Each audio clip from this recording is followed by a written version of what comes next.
Welcome to the devotions for Friday the 14th of October.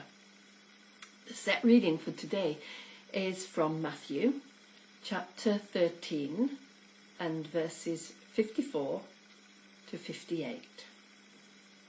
The part of the passage that stood out to me was the bit where Jesus came to his hometown and they took offence because they knew him as the carpenter's son and knew his family.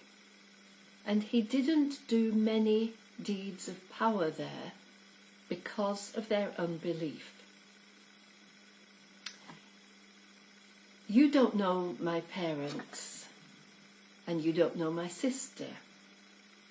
Would it make any difference if you did?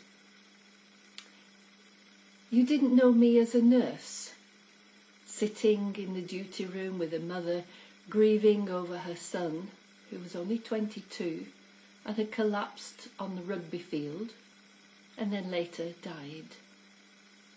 I sat with her quite a while.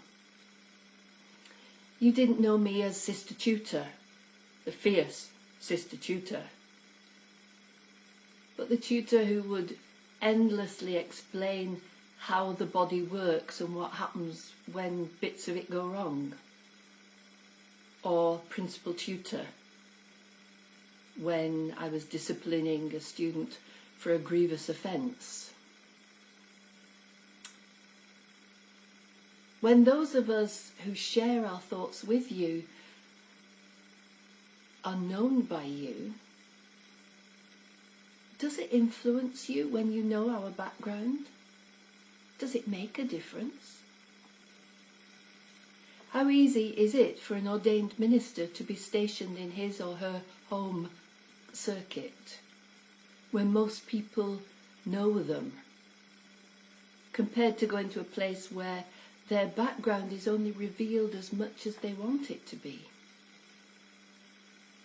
Local preachers, by definition, are local. Many of the congregation know them, their families, what they were like as children, as teenagers, as young parents. This Bible passage says that it wasn't Jesus' fault that he couldn't do many deeds of power. It was the people who he could have helped, but they blocked him because they knew his background and they had disbelief.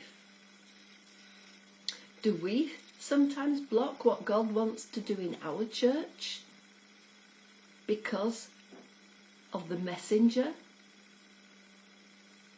Because of who we believe them to be? We know their background, but they have a message from God. Otherwise they wouldn't be sharing with us as local preachers week by week in the various churches where we serve. May God open up our hearts so that he can work through the various local preachers and people who are willing to share their thoughts about God with us, so that we can open up ourselves to them, to God through them.